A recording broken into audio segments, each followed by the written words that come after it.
იმუნიტეტზე ზრუნვა სამწუხაროდ ადამიანებს არასწორად ესმით. და საერთოდ იმუნიტეტის გამოვლენებაც არასწორად ესმის.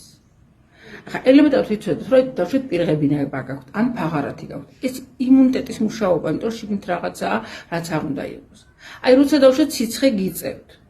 მადლობა აღმოს რომ მაგიწიათ. ესე იგი მართლა გაქვთ იმუნიტეტი, იმიტომ რომ შიგნით შემოვიდა რაღაცა ვირუსი, ბაქტერია, ინფექცია და რეაქცია აქვს, ხო? და ტემპერატურის აწევით აი ეს ცოცხალი ორგანიზმი კვდება.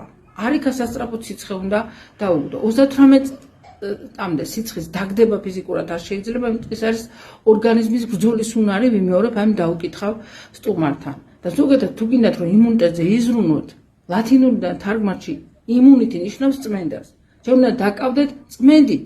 აი რო გაიწმინდათ, მე უნდა დაკავდეთ სრულფასოვანი შევსებით, რომ თუნდაც ის იმუნური უჯრედი წარმოშოს და რა ვსთავარეთ ჩვენი ფლორა, რომელიც არის ჯარი, ანუ საზღვრებზე დაცული.